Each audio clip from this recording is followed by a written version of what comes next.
Hello everyone, welcome to Hindi Shiksha. आज हम सिंदूर की होली नाटक के बारे में डिस्कस करेंगे, जो हम प्रीवियस क्लास में सिंदूर की होली नाटक का कहानीकार मतलब नाटककार जो लेखक है लक्ष्मी नारायण मिश्र, उनके बारे में हम प्रीवियस क्लास में ऑलरेडी डिस्कस कर चुके हैं।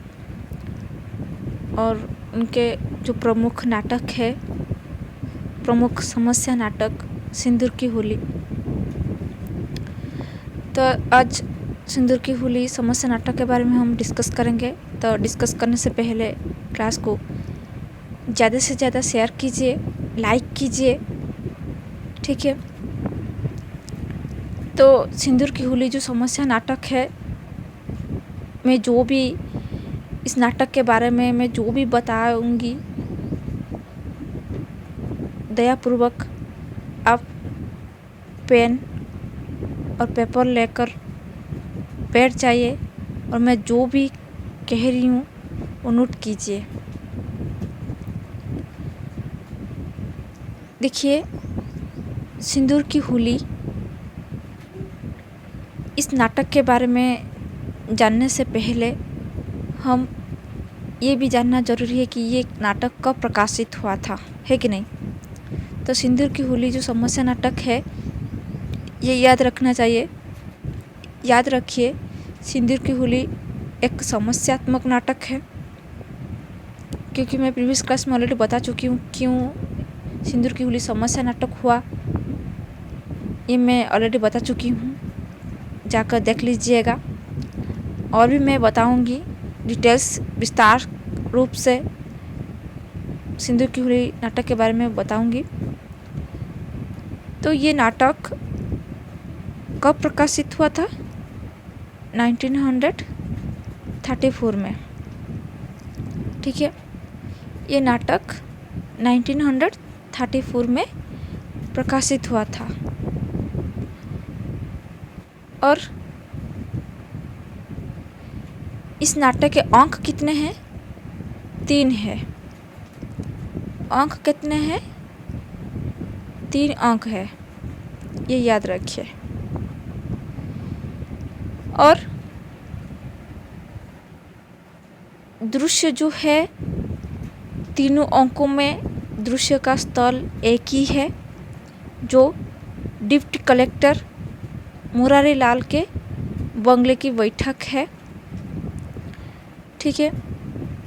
पहला दृश्य जो है वो 9 बजे का है। द्वितीय जो है संध्याकाल का, और तीसरा जो अंक है रात्रि 10 बजे का। तो 3 अंक हो गया।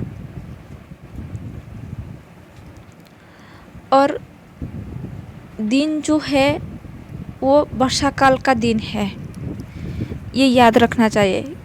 तो सिंदूर की होली नाटक 1934 में प्रकाशित हुआ था। अंक कितना है? 3।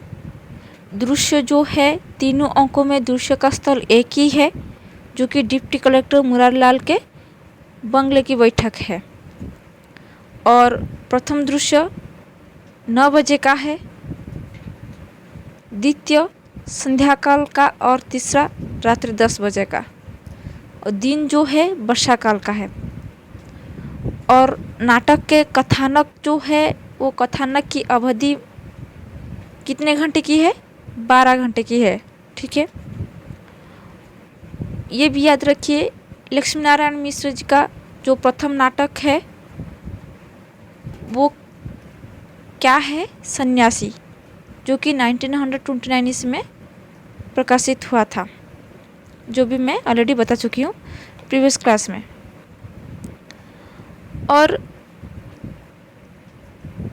उनके सामाजिक समस्या प्रधान नाटक का जो है वो है सन्यासी, समस्या प्रधान नाटक सन्यासी, जो कि 1929 ईस्वी में प्रकाशित हुआ था। मुक्ति का रहस्य 1932 ईस्वी में प्रकाशित हुआ था। राक्षस का मंदिर 1931 ईस्वी में प्रकाशित हुआ था। राजयुग 1933 ईस्वी में प्रकाशित हुआ था।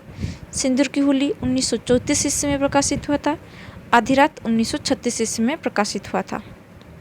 ठीक है, ये लक्ष्मीनारायण मिश्र जी के सामाजिक समस्या प्रधान नाटक है, जो कि प्रकाशन के साथ नाटक का नाम भी दिया गया है।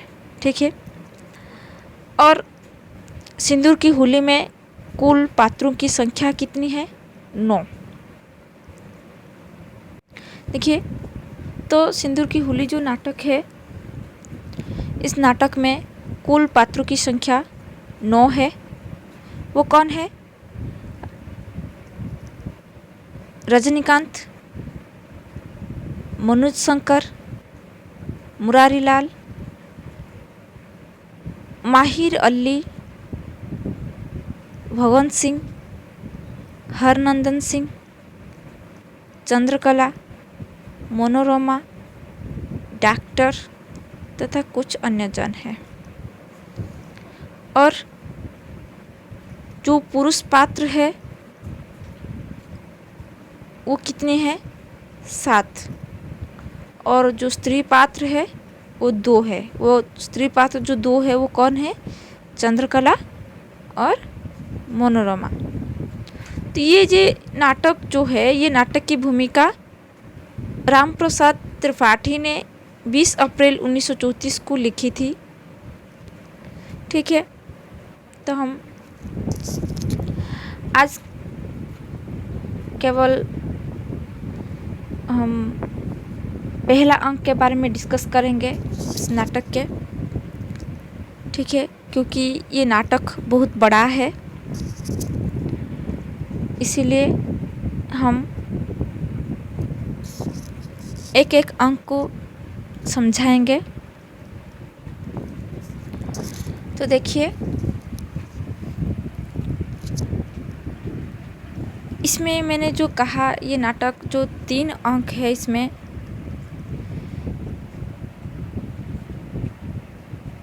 तो ये नाटक जयशंकर त्रिपाठी ने साहित्य अकादमी दिल्ली के सौजन्य से प्रकाशित लक्ष्मीनारायण मिश्र शीर्षक अपनी कृति में सिंदूर की होली शीर्षक जो है वो समस्यात्मक नाटक की कथा वस्तु है, जो कि यहाँ पर प्रस्तुत की गई है।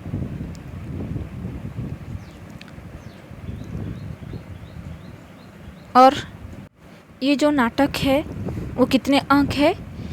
3 अंक है। पहला अंक में देखिए क्या लिखा गया है।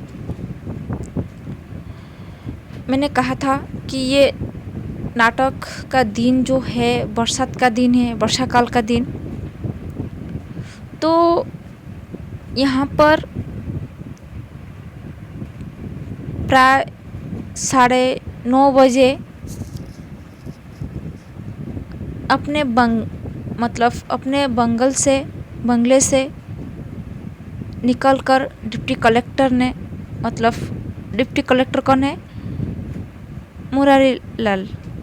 ठीक है, तो प्राय 9:30 बजे अपने बंगले से निकलकर डिप्टी कलेक्टर मुरारी लाल बरामदे। ठीक है, तो डिप्टी कलेक्टर जो मुरारी लाल बरामदे में आए,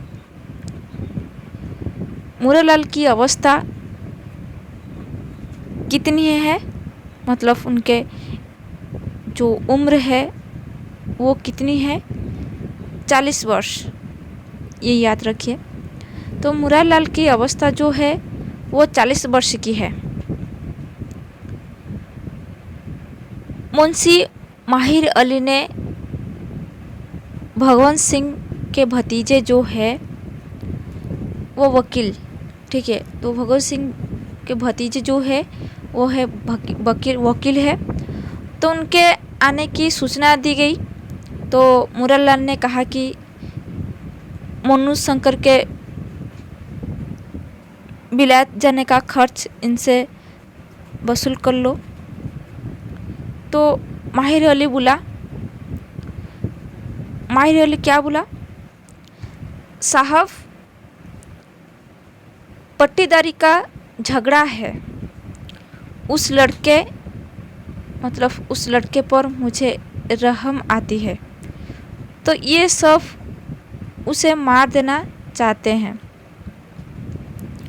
तभी मुरालाल की पुत्री जो है वो कौन है? चंद्रकला। वो आ गई। उसने बताया कि लखनऊ से मनोज की चिट्ठी आई थी, उनकी तबीयत अभी ठीक नहीं है। चंद्रकला उदास है, उसका चेहरा उतरा हुआ है। भीतर ही भीतर उसको रजनीकांत के विरुद्ध पिता द्वारा घूस लेने की बात मालूम हो गई। तो मुंशी माहिर अली ने इंगित किया कि भगत सिंह अपने भतीजे के साथ आ रहे हैं। तो डिप्टी कलेक्टर तत्काल भीतर चले गए और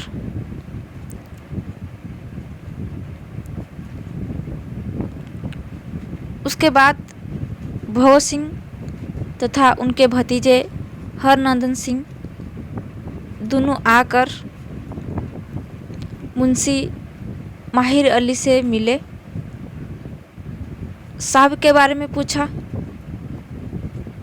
10,000 रुपये साहब के लिए और 500 रुपये माहिर अली के लिए दिया। तो माहिर अली रुपये लेते समय ईश्वर तथा सत्य के प्रति श्रद्धा रखकर महत्वपूर्ण बात कहता है। वो क्या कहता है? साहब लोग अपने हाथ से नहीं लेते। वो क्या कहता है? साहब लोग अपने हाथ से नहीं लेते, मतलब हाथ हिलाकर धरती की तरफ संकेत करते हुए और उसी क्षण पर ऊपर हाथ उठाकर। तो यहाँ वहाँ और जवाब देने को भी कुछ चाहिए। जिस दिन हिसाब होगा उस दिन, तो उसी दिन के लिए अपने हाथ से नहीं लेते।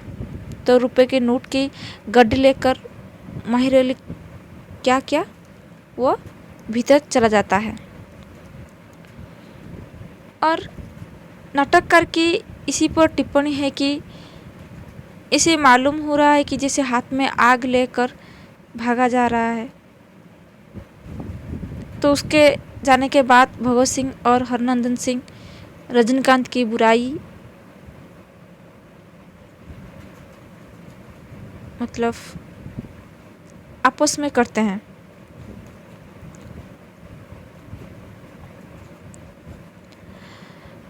हरनंदन सिंह ने कुछ उसके पक्ष में बात की तो रजनीकांत सिंह ने अपने सख्त विरोध किया। लगता है कि हरनंदन सिंह को डिप्टी कलेक्टर से बात करने में मदद के लिए ही भगत सिंह लाए हैं। तो उन्होंने क्या कर डाला है उसका पता हरनंदन को नहीं, मतलब इसका पता हरनंदन को नहीं है। तब तक डिप्टी कलेक्टर मुरालाल आ जाते हैं। तो भगत सिंह तथा हरनंदन सिंह जो है वो दोनों रजनीकांत को आवारा तथा बड़ों की उपेक्षा करने वाला बताते हैं। और हरनंदन कहते हैं कि लगानबंदी करवा रहा है तथा बाजार के कपड़ों की हुली जलाता है। तो यह काम उन दिनों ब्रिटिश हुकूमत के खिलाफ विद्रोह माना जाता है और कांग्रेस के अनुयायी स्वतंत्रता आंदोलन में ये कार्य करते थे। तो हरनंदन सिंह इसीलिए कह रहा है कि रजनीकांत को सरकार का विद्रोही माना जाए। और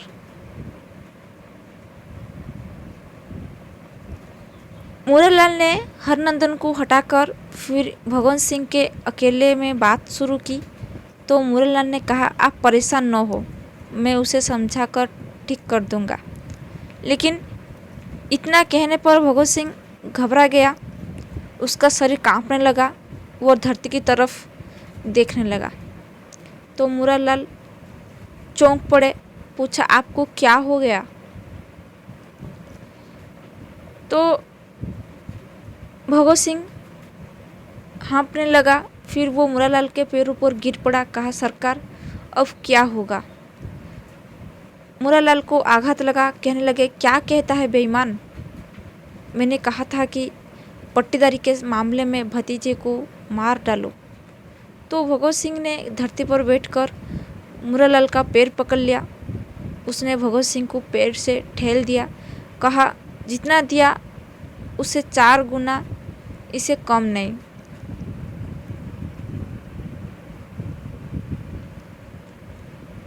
और देखा कि और देखो कि उस लड़के को चोट न लगे। तो मैंने उस दिन उसे अदालत में देखा था। अगर वो मेरा लड़का हुआ होता तो उसका वो सुंदर स्वस्थ मुख, उसकी वो रत्नार आंखें, एक बार किसी दिन यहाँ भी आया था, यहाँ याद आ रहा है। नहीं, उठो। तो भगवंत सिंह को उठाता है और कहता है कि चले जाओ, निकल जाओ, उसे चोट न आए। खड़े क्यों हो, जाते क्यों नहीं? तो भगत सिंह ने उसके उत्तर में टूटते स्वर में कहा, मैं आदमियों को कह आया था कि अब तक तो वो मारा गया होगा। तो मुरालाल आहत हो गए। उन्हें अपना सिर मेज पर रख दिया। फिर से भगवंत सिंह को चेतावनी दी कि मोटर से चले जाओ। कदाचित ईश्वर ने उसे बचा दिया हो, तो अब वैसा न होने दो। तो मुरालाल क्रोध में था। भगत सिंह चला गया। तो माहिर अली सूचना लेकर आया कि खाना तैयार है। तो मुरालाल ने दुख से कहा, इस बदमाश ने उसे मरवा डाला। तो उसने भोजन मना कर दिया। इधर उधर अलमारी की पुस्तकें उलटकर वो भीतर गया। तभी चंद्रकला भीतर से बाहर आई।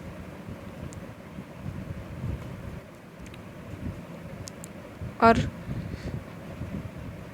वो सब कुछ अंदर से सुन रही थी और जान गई थी। वो बिना कहे कि रजनीकांत की याद कर माहिर अली से बड़बड़ाने लगी।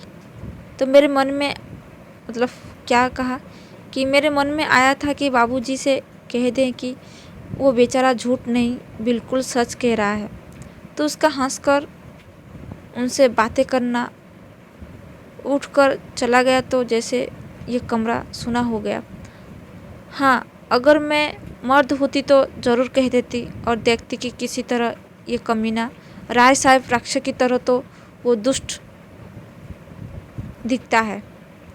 तो माहिर अली चला गया। मनोरमा ने एक चित्र लेकर प्रवेश किया जिसको उसने बनाया था। ये चित्र किसका है? रजनीकांत का है।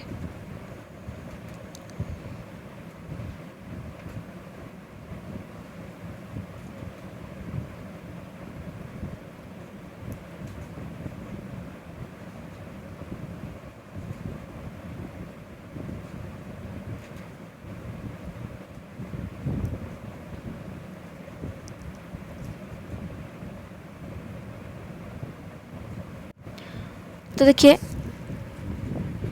तो मनोरमा ने एक चित्र लेकर प्रवेश किया जिसको उसने बनाया था।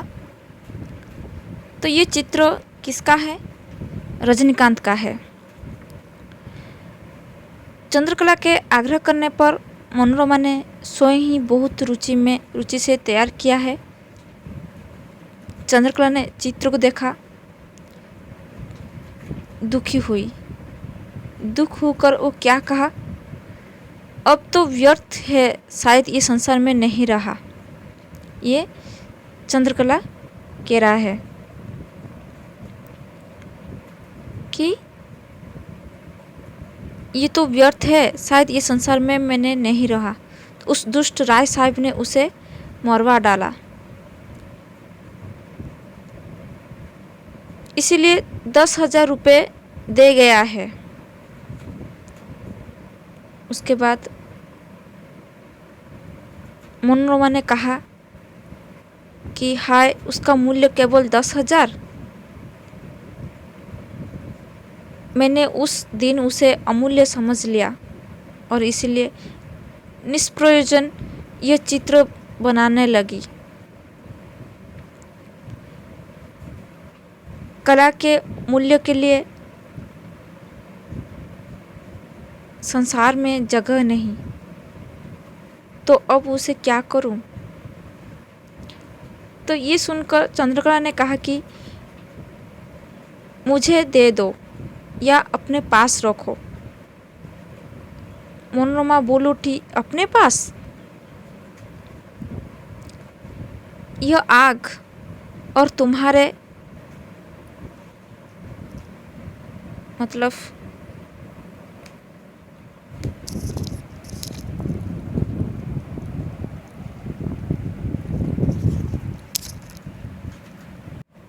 मतलब यहाँ पर जो कह रहे कि ये तुम्हारे पास भी नहीं, तुम क्या करोगी? तो इसके बाद उस चित्र के दर्शन में तथा रजनीकांत के सौंदर्य की स्मृति में दोनों डूब जाती है। और चंद्रकला कहती है कि उसका हंसना तो जैसे एक साथ जूही के असंख्य फूलों का बरसना था।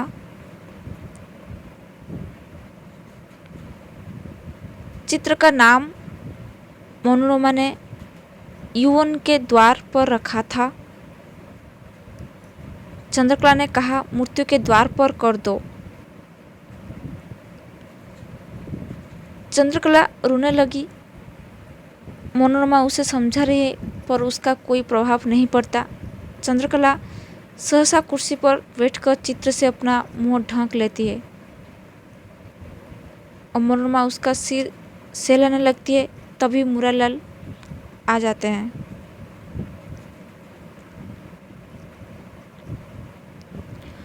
और चंद्रकला जल्दी से उठती है और भीतर चली जाती है। उसके बाद मुरालाल का प्रवेश होता है, जो कि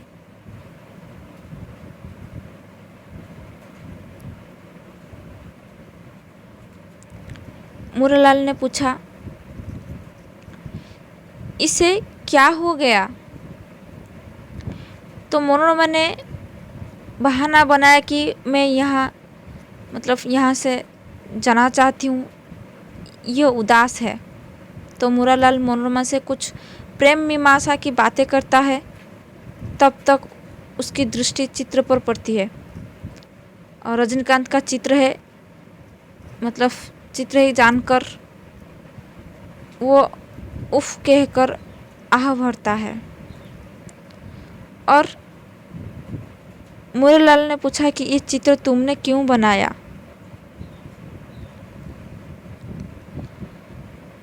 तो मनोरमा स्पष्ट उत्तर नहीं देती है। उसके उत्तर में कला या साहित्य के सृजन की स्थिति का निरूपण भी हुआ है। कला की साधना अपने लाभ के विचार से नहीं होती है। गुलाब खिल रहा था, बसंत आ रहा था, उसे देखकर मेरी कल्पना और भावना उत्तेजित हो उठी, तो मैंने उसका चित्र बना दिया।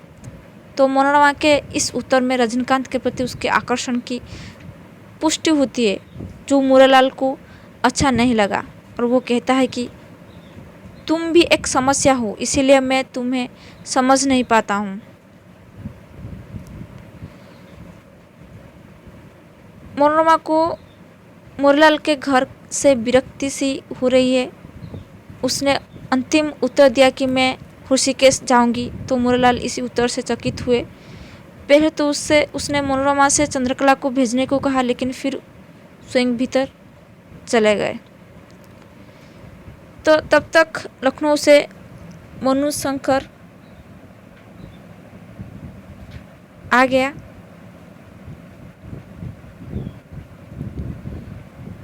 मनु शंकर जो वो माहिर अली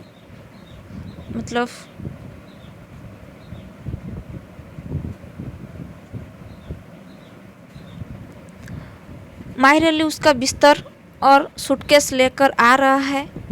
वो आकर कुर्सी पर बैठा तथा बैठते ही मनोरमा के हाथ से रजनीकांत का चित्र लेकर देखने लगा और बोला, माहिर अली इसी के बारे में बता रहा था, वो परीक्षा छूटकर चला आया है। तो उसका आना जानकर मुरालाल और चंद्रकला आ गए। तो मुरालाल ने कहा, तुमने परीक्षा नहीं दी तो रुपए नहीं मिला क्या? तो मोनू शंकर ने बोला, मैं कहता हूँ 15 दिन हुए मुझे 400 रुपये आपने भेजे थे, फिर 200 और क्यों भेज दिए? आपको केवल 600 रुपये वेतन मिलता है और 600 आपने मुझे भेज दिए, घर का काम कैसे चलेगा? तो रजनीकांत के चित्र को हाथ में उठा लेता है।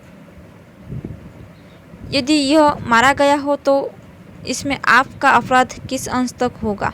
तो दोनों की बहस हो रही थी कि सामने से कई लोग एक डोला उठाए प्रवेश करते हैं और उसमें घायल और मरणास्त्र रजनीकांत पड़ा है। ये लोग डिप्टी कलेक्टर के यहाँ हत्या किए जाने की प्रत्यक्ष सूचना लेकर आए हैं।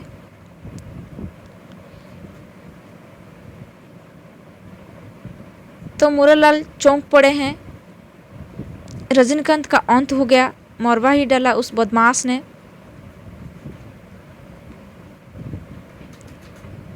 तो चंद्रकला मरणास्त्र रजनीकांत के पास जाती है।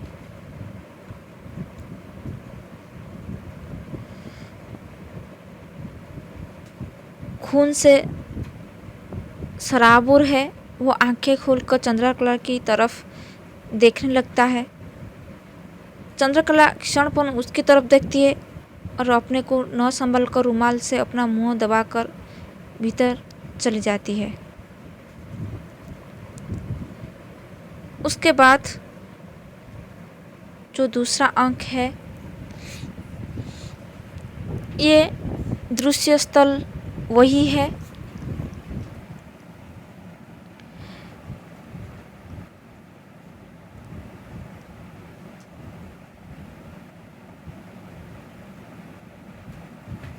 उसके बाद जो दूसरा अंक है, इसमें क्या वर्णन हुआ है? दूसरा अंक का जो दृश्य है, तो दृश्य स्थल वही जगह है, लेकिन समय जो है वो संध्या का है। मोनू शंकर धोती कुर्ता पहने खड़े खड़े बांसुरी बजा रहा है। भीतर से मनोरमा उसके पास आती है और कहती है कि मुझे भी बांसुरी बजाना सिखा दो। तो यह अंक इस नाटक का महत्वपूर्ण कथा भाग है, जिसमें मिश्र जी ने नारी समस्या, नारी प्रकृति, पुरुष की कमजोरी और भारतीय जीवन की आचार संहिता के संकट को ही गहराई से उभर कर सामने रखते हैं नाटककार ने। तो चिरंतन नारी क्या है, इसका उत्तर रजनीकांत के प्रति निछावर चंद्रकला के हृदय के निर्बंध उद्गार प्रकट करते हैं। तो मोनू शंकर मनोरमा के प्रति आसक्त है, इसीलिए वो बांसुरी बजा रहा है। उधर चंद्रकला रजनीकांत की मरणास्त्र स्थिति से बेहोश हो गई है। तो डॉक्टर उसे आकर देख रहा है। डॉक्टर को आशंका है कि किसी भी क्षण उसके हृदय की धड़कन बंद हो सकती है। तो माहिर अली अस्पताल से लौटकर समाचार देता है और देता है कि रजनीकांत के बचने की आशा नहीं है। तभी हरनंदन सिंह राय भगवत सिंह की तरफ से घूस के 40,000 रुपये लेकर देने आ गया और मनोरमा स्थिर चित्त होकर कामासक्त मनोज शंकर से वार्तालाप करती रहती है और उसका चरित्र जो है मनोज शंकर से ऊंचा और पवित्र है। उसके वार्तालाप के कुछ अंश ये है जो स्त्री सुलभ है और विचार उत्तेजक है। तो चंद्रकला उस लड़के पर इतनी रीझ गई है कि उसके लिए बीमार पड़ गई। हम लोगों को अपने से महान होना है मनोज, तुम्हारे साहब भी मुझसे प्रेम करने लगे हैं, तो मैं विधवा हूँ। तो ये चंद्रकला कह रही है कि मैं विधवा हूँ। इस ज्वालामुखी को यदि मैं कुछ समय के लिए छिपा भी लूँ तब भी मैं किसकी बनूँ, तुम्हारी या डिप्टी साहब की। तो जहाँ तक मेरी बात रही, मैं तो उन्हें जी भर घृणा करना चाहती हूँ और तुमसे जी भर प्रेम। तो मैं तुम्हें अपना दूल्हा तो नहीं बना सकती, लेकिन प्रेमी बना लूँगी। कल मैं अवश्य चली जाऊँगी, इसका उत्तर तुम्हें आज देना होगा। तो डिप्टी साहब के विरुद्ध की बात सुनकर मनोशंकर और भी आकृष्ट हुआ। वो अपने पिता की आत्महत्या का रहस्य भी जानना चाहता है तथा मनोरमा अपनी बातों से ही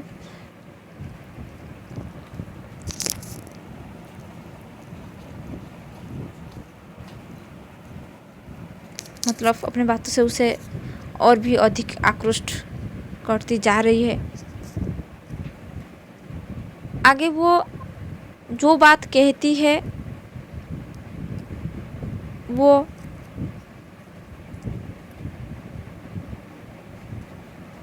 आगे वो जो भी बात कहती है तथा जिस भाव अनुभव में डूब जाती है, वो स्थिति में भरत मुनि के रस जो है, साधारणीकरण के सूत्र जो है, विवाहानुभाव व्यभिचारी स्वयंगत रस निष्पत्ति की संगति में प्रमाणित नहीं होती है। उसकी संगति इस सूत्र में होगी कि भावानुभावावृत बुद्धिमत संयुक्त समस्या निष्पत्ति होती है। तो मनोशंकर ने कहा कि तो तुम मुझे अपने से दूर हटा देना चाहती हो। तो मनोरमा ने उत्तर दिया कि मैं तो तुम्हारा हाथ पकड़कर संसार में उतर पड़ना चाहती हूँ और संसार के लिए एक नया आदर्श पैदा करना चाहती हूँ। अगर तुम सचमुच मेरे शरीर पर ही नहीं रीझ गए हो तो तुमने मेरा हृदय, मेरी अंतरात्मा को समझ लिया है। तो हाथ पर नहीं, हाथ बढ़ाओ या लो। ये अपना हाथ बढ़ा देती है। मनोशंकर मंत्रमुग्ध की तरह उसका हाथ पकड़ लेता है। तो मनोरमा फिर निर्लिप्त होकर कहते कि मैं चित्र बनाऊंगी। तो यहाँ पर मनोरमा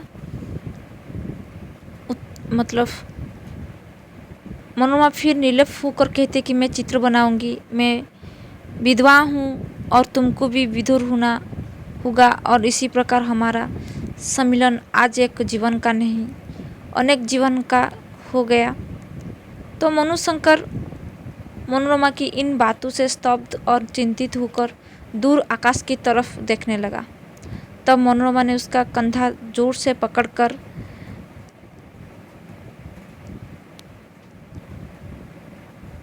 हिलाया और कहा कि चिंता नहीं, हंस दो जीवन भर और जगत पर। तो मनोशंकर मनोरमा का हाथ पकड़े हैं तथा मनोरमा इसी प्रकार निर्भय होकर उसका कंधा हिला रही है। तभी मुरलीलाल वहाँ आ जाते हैं। तो मुरलीलाल का प्रवेश होता है। तो मुरलीलाल ने बनावटी स्वर में केवल इतना कहा कि तुम लोगों ने तो यह नाटक घर बना दिया, पर उसके चेहरे पर अस्वाभाविक उद्वेग छा गया। मनोरमा भीतर चली गई। मनोशंकर ने कहा, शायद अभी आप नाटक देखकर आ रहे हैं, इसीलिए आपको नाटक घर का भ्रम हो रहा है। तो बातें चंद्रकला की बीमार की होने लगी। डॉक्टर उसे देखने आया है और रोग को समझ नहीं पा रहा है। तो मनोशंकर भी चंद्रकला के पास आ गया था, खड़ा रहा, पर उसने इसकी तरफ देखा नहीं, जो उसकी अपमान लगा। तो मनोशंकर बातों में पिताजी की आत्महत्या का प्रश्न भी खड़ा कर देता है। तो मुरालाल ने मनोशंकर के पिता की आत्महत्या का रहस्य तो टाल दिया, और लेकिन वो इसीलिए बहुत उद्विग्न है कि मनोशंकर चंद्रकला से दूर हटता जा रहा है, जिसके लिए ही इतना षड्यंत्र और अनर्थ हुआ। तो मनोशंकर अपनी बातों से मुरालाल को और निराश करता है, और उत्तर में इसी बात का गहरा विषाद है कि वो इसी तरह चंद्रकला को नहीं आकर्षित कर सका, जिसी तरह रजनीकांत की मुस्कान ने उसका चित्त हरण कर लिया। वो इसे अपनी बहुत बड़ी हार मानता है। कहता है कि चंद्रकला के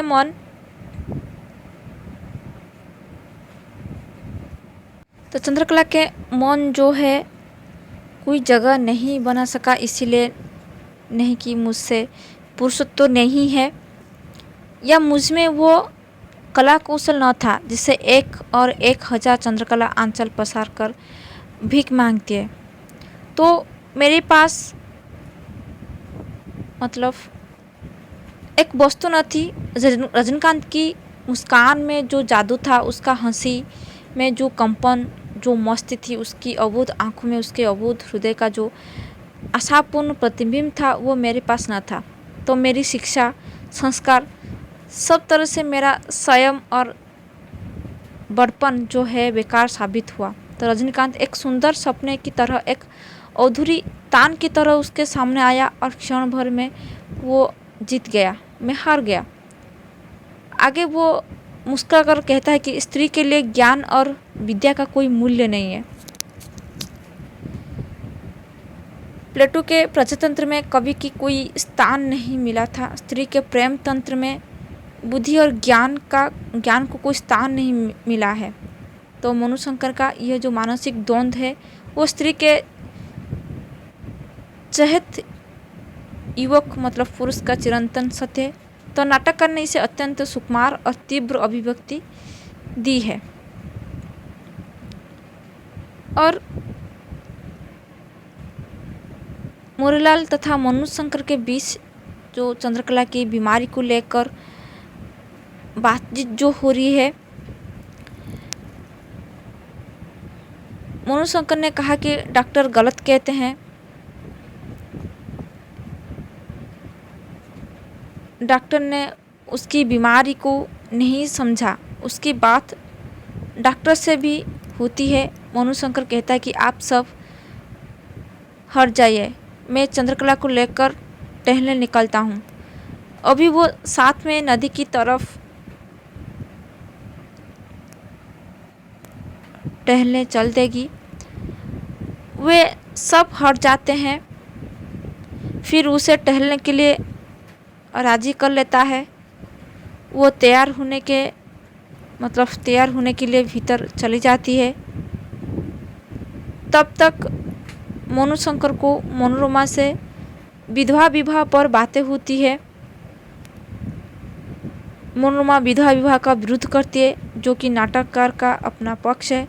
तो मनोरमा कहती है कि विधवाओं के उद्धार के नाम पर यह आंदोलन पुरुष ने उठाया है, तो अपने उद्धार के लिए किसी प्रकृत विधवा से पूछो जो अभी तक पुरुष से विषैले वातावरण में न आई हो।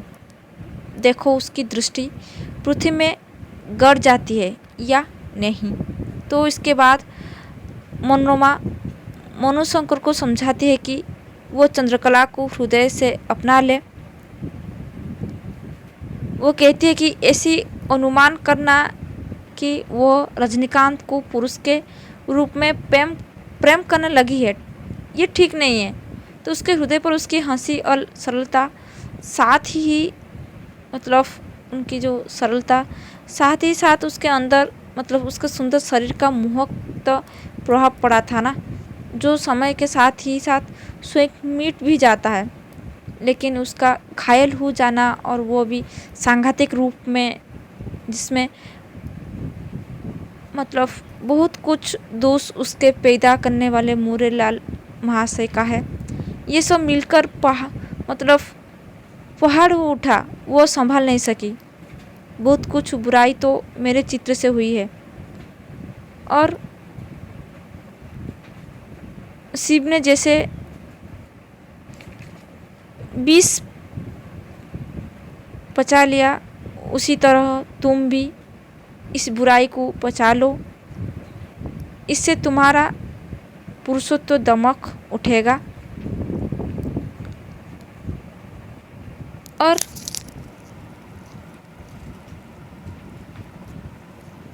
मनोरमा के यह कहते कहते टहलने के लिए तैयार होकर चंद्रकला आ गई। मनोशंकर यह कहते हुए कि कब की आई हो, आओ चले, तो उसका हाथ पकड़कर बाहर चला गया। इसी संदर्भ में मनोरमा के विशाल हृदय का पता चलता है। वो किसी प्रकार चंद्रकला का अनिष्ट नहीं होने देना चाहती है और मनोशंकर को राजी करने में उसकी समस्त भूमिका है। तो मुरलाल ने इसी समय प्रवेश किया और मनोरमा को जैसे अनुग्रहित होते हुए कहा, तुम्हारे यहाँ आना मंगल हुआ। तो मनोरमा ने कहा, मैं अपनी प्रशंसा नहीं चाहती। मुझसे जिस किसी का जो उपकार हो जाए, मतलब विधवा जीवन तो केवल सेवा और उपकार का है। तो मनोरमा चली गई। मुरलाल जैसे ही बाहर बरामदे में कुर्सी पर बैठा तो अस्पताल से माहिर अली आ गया। पूछने पर बताया कि घाव 3 इंच लंबा और आधा इंच चौड़ा है, शायद बच जाए। फिर उसने दूसरी खबर दी कि राय साहब मिलना चाहते हैं।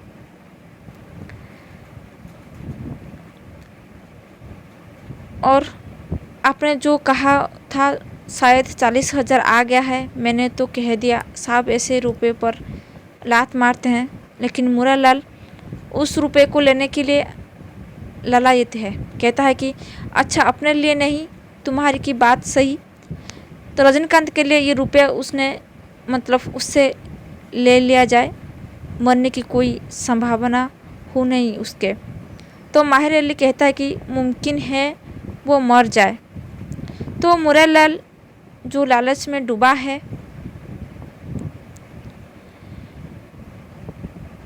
फिर कहता कि मरना हो तो अब तक मर गया होता। मैं सोचता हूँ इसमें मतलब इससे बढ़कर उस बेईमान को कोई दूसरी सज़ा दी नहीं जा सकती। तो मैंने सोच लिया इससे कोई बुराई नहीं, तुम जाओ। तो माहिर अली बोलता है कि मैं जाऊंगा, लेकिन इसका नतीजा वो चारों तरफ से घेर कर मारा गया है, जान का खतरा हो सकता है। और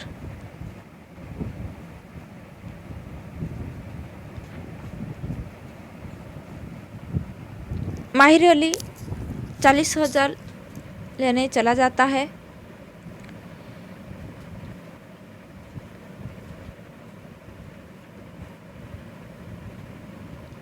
नाटककार ने घटनाओं की प्रकृति और प्रभाव को ठीक आंका है।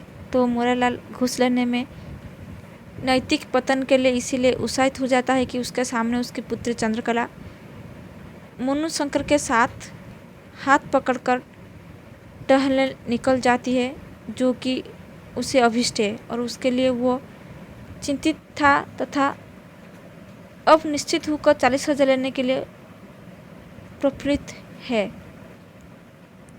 अब मुंशी माहिर अली से इसके पक्ष में दूसरे तरह के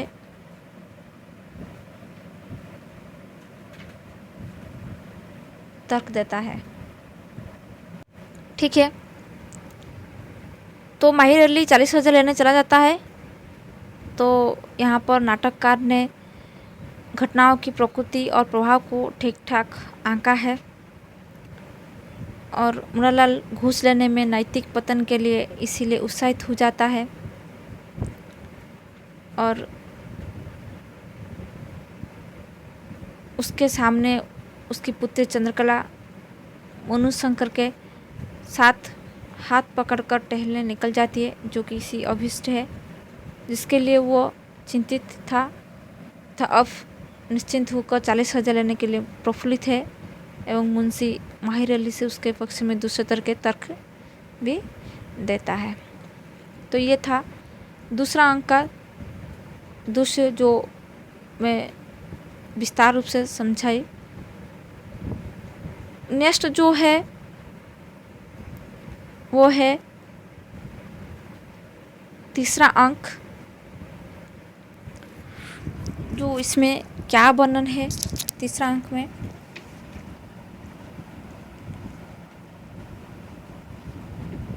तो ये जो तीसरा अंक जो है इसमें वही दिन था, वही दृश्य स्थल है जो कि रात्रि के 10 बजे हैं। बरामदे में लालटेन जल रही है, मतलब तब तक बिजली नहीं आई थी। तो माहिर अली चुपचाप बरामदे में बैठा है। तब तक मनोरमा आकर लालटेन के प्रकाश में खड़ी हो जाती है। माहिर अली कहता है कि आज की रात प्रलय है, किसी को बोलना नहीं चाहिए। तो मनोरमा बाहर निकलना चाहती है, माहिर अली उसे रोकता है।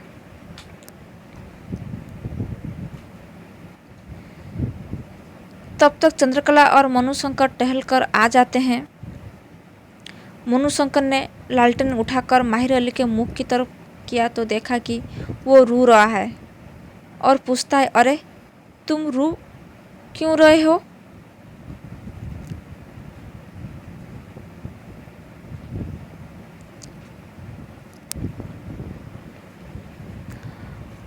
तो माहिर अली ने कहा कि दुनिया किस्मत को रोती है, मैं भी रो रहा हूँ। फिर उसने चंद्रकला की तरफ देखते हुए कहा, इधर राय साहब, भगवत सिंह ने 40,000 दिया है साहब को। उधर अस्पताल से खबर आई कि उसकी हालत ख़राब हो गई, मौत के वक्त का बयान लेने फ़ौरन आइए। तो माहिर अली की इसी सूचना से चंद्रकला घबरा उठती है, जबकि वो अस्पताल से रजनीकांत को देखकर ही लौटी है, तब उसकी हालत ऐसी ख़राब नहीं थी। तो चंद्रकला उद्विग्न होकर भीतर चली जाती है। माहिर अली रजनीकांत की घटना से आहत होकर मनुशंकर के पिता की आत्महत्या का रहस्य खोल देना चाहता है। मनुशंकर के हट करने पर कहता है कि चलिए आप भी अस्पताल, रास्ते में सब कह दूंगा। तो तब तक चंद्रकला भीतर से कामदार नीले रंग की साड़ी पहनकर आती है। मनुशंकर ने विस्मय से उसकी तरफ देखते हुए कहा, चलोगी अस्पताल? तो चंद्रकला ने कहा, घंटे भर से ऊपर वहाँ रही हूँ, कब किस लिए? अब मैं जाकर जिला तो दूंगी नहीं। तो मनुशंकर फिर बोला, मालूम होता है उतना समझाना व्यर्थ हो गया। तो चंद्रकला गंभीर होकर कहती कि जाओ, जाते क्यों नहीं?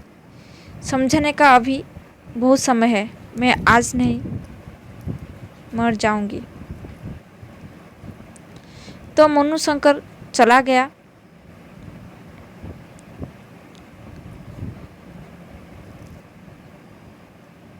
चंद्रकला बहुत उद्विग्न तथा अस्वाभाविक मनस्थिति में है। तो उसकी बात मनोरमा से होती है। मनोरमा का प्रश्न था कि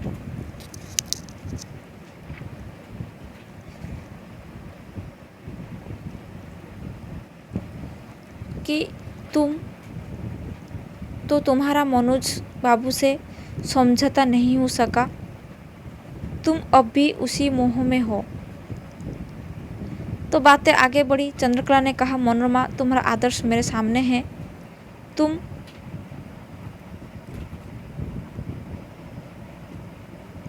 आठ वर्ष की अवस्था में विधवा हुई थी और मैं आज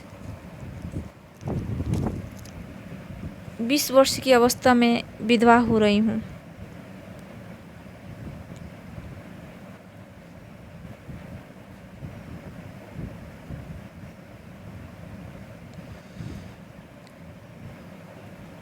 तुम्हारा निभ गया और मेरा नहीं निभेगा। तो ये मनोरमा और चंद्रकला आपस में बात कर रहे हैं। दोनों के प्रश्न उत्तर होते हैं। मनोरमा, मेरा विवाह हो चुका था। चंद्रकला, तो विवाह तो मेरा भी हो गया। 1000-2000 आदमी भोजन न कर सके, थोड़े से मंत्र और श्लोक न पढ़े गए, यही ना।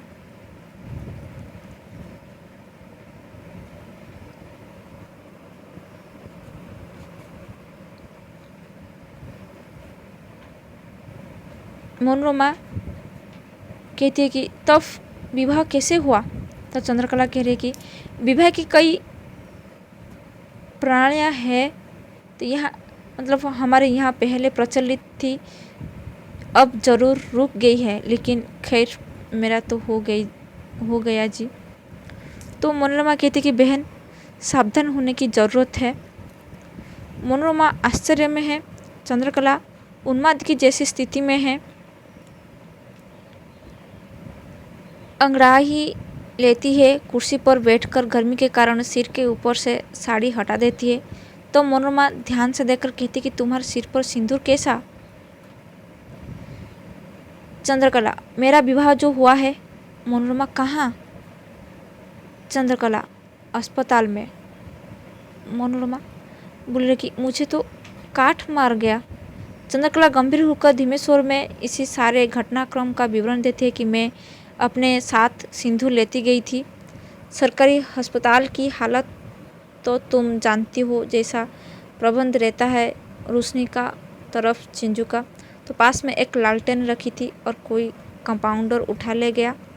मुझे मौका मिल गया, उनके हाथ पर सिंदूर रखकर मैंने लगा लिया। देखती नहीं हो किसी सिंदूर की होली खेली गई है। तो मनोरमा बहुत उद्विग्न हो जाती है।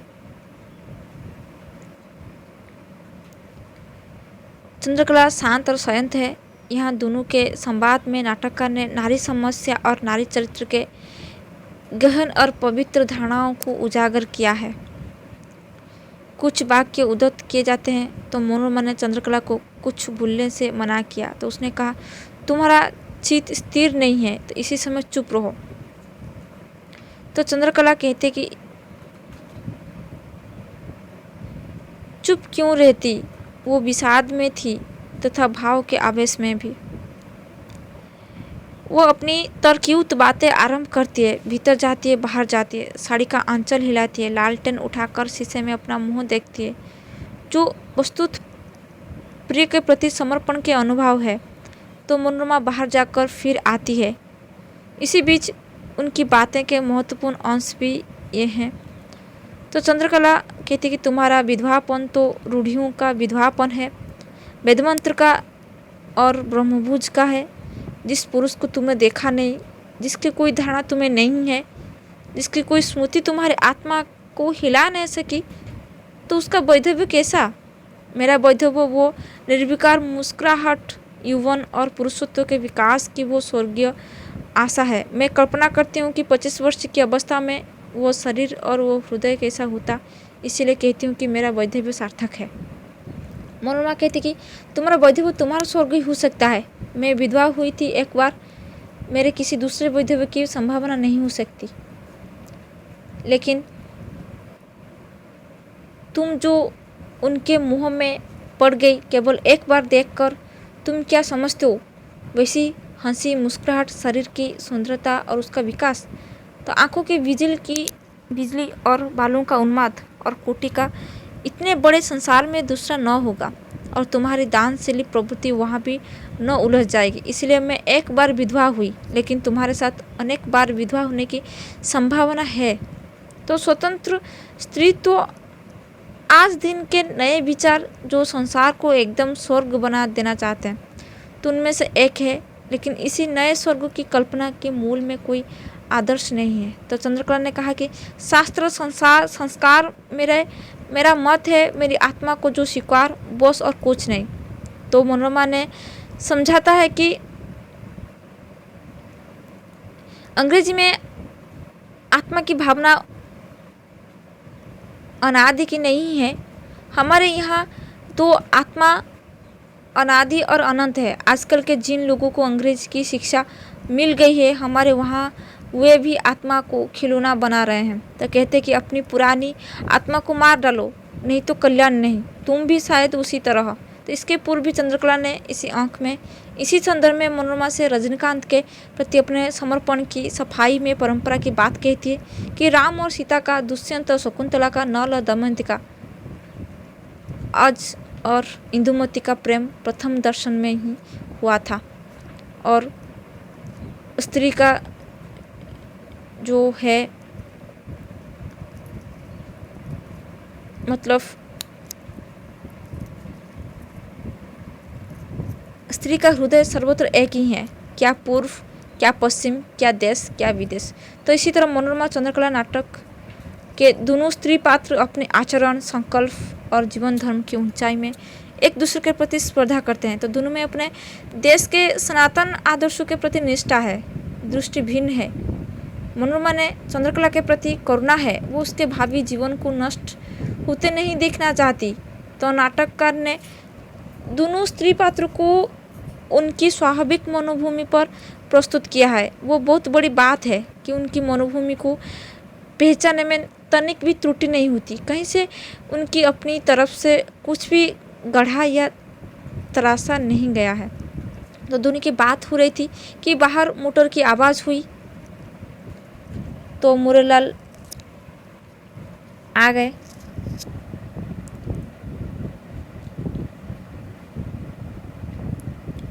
तो मुरेलाल ने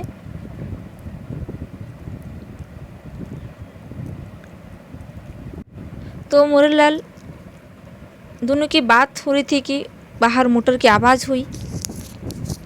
मुरेलाल आ गए, उनका चेहरा उतरा हुआ था, आंखें कठोर हो गई थी। मनोरमा हटकर भीतर जाती है, चंद्रकला रह जाती है।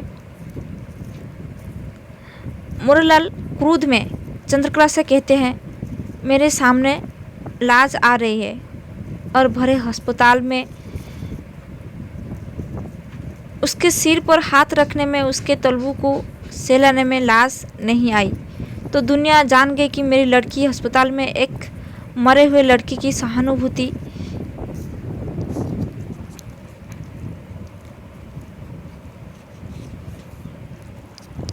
जो मतलब मुरेलाल ने चंद्रकला को कहती है कि मेरी लड़की एक मरी हुई लड़की, मतलब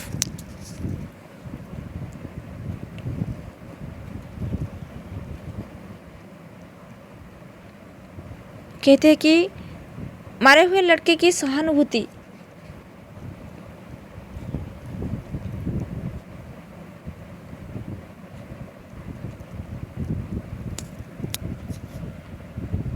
में वहां तक खींच गई थी। मैं कल किस मुंह से कचहरी जाऊंगा। तो घूरकर सारा दिन स्वांग किए रही और शाम को घूमने गई अस्पताल में। तो चंद्रकला भीतर चली गई। तो मुरेलाल जाने लगे तो उनको रोकती हुई मनोरमा आ गई।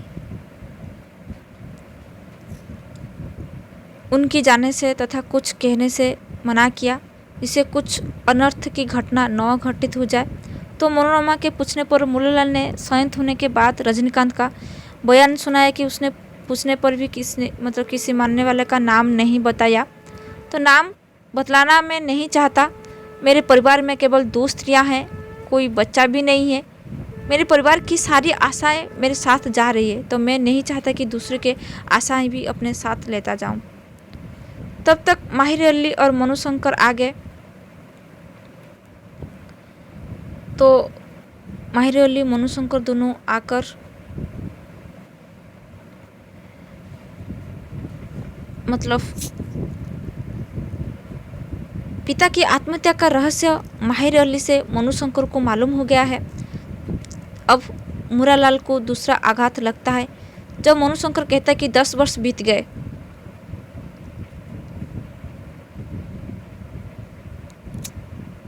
अपने मित्र को भांग पिलाकर नाव से नदी में ठेल दिया था केवल 8,000 रुपये बचा लेने के लिए। आप उस समय के डिप्टी कलेक्टर थे। तो मुरालाल कुर्सी पर गिर पड़ते हैं। सम्मेलन के बाद कहते हैं, मैं बराबर प्रायश्चित करता रहा हूँ।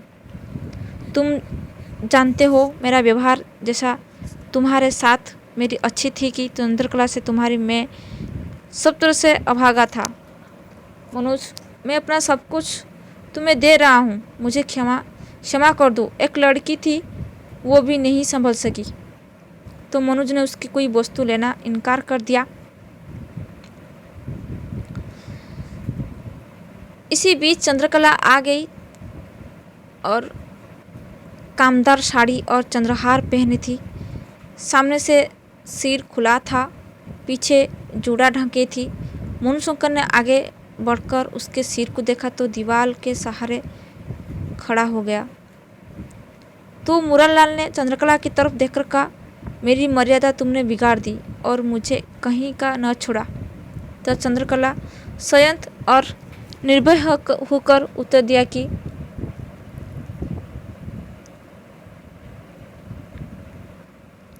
मैं तो सदैव आपके लिए प्रायश्चित करती रही हूँ।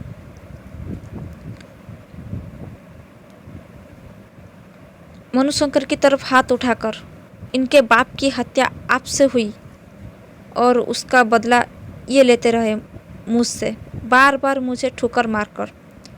अस्पताल में मैं गई थी, जैसे कि आप देख रहे हैं। मेरे सिर पर ये सिंदूर उस 50,000 रुपये का प्रायश्चित है। मेरा कोई भी काम ऐसा नहीं हुआ है जो कि आपके लिए। तो चंद्रकला इतना कहकर चुप हो जाती है। तो मनोरमा खंबे पर सिर रख देती है। मुरालाल का कंठ रुद्ध हो जाता है। मनुशंकर बांसुरी निकाल कर बजाना चाहता है, जिसे उसको अपने साथ सबके विनाश में खुशी है अथवा वो विषाद के उन्माद में ठीक स्पष्ट नहीं होता है। और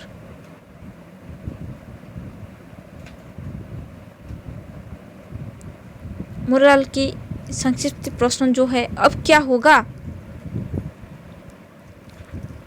चंद्रकला का संक्षिप्त संयत उत्तर देते कि आपने कृपा कर मुझे शिक्षा इतनी दे दी है कि मैं अपना निर्वाह कर सकूं।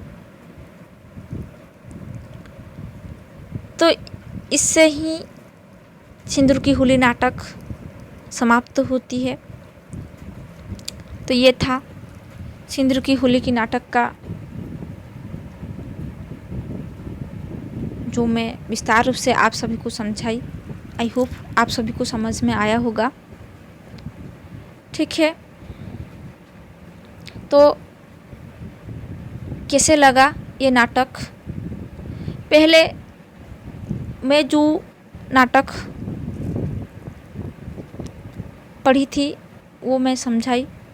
तो पहले बहुत बड़ा नाटक है ये, तो पहले ये नाटक पहले पढ़िए तो आपको भी समझ में आ जाएगा कि इसमें क्या है, इस नाटक में नाटककार ने क्या दिखाने चाहते हैं।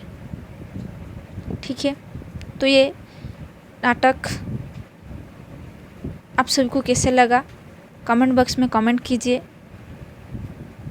यदि मेरी क्लास आप सभी को अच्छी लग रही है तो लाइक कीजिए, ज़्यादा से ज़्यादा शेयर कीजिए, और यदि मेरे चैनल में नए आए हैं तो सब्सक्राइब कीजिए और बेल आइकन को प्रेस कीजिए ताकि मेरी सारी क्लास आप सभी को नोटिफिकेशन पहले आप सभी को ही मिलेगी। तो ठीक है, नेक्स्ट क्लास हम मिलेंगे। Thank you very much for watching this video.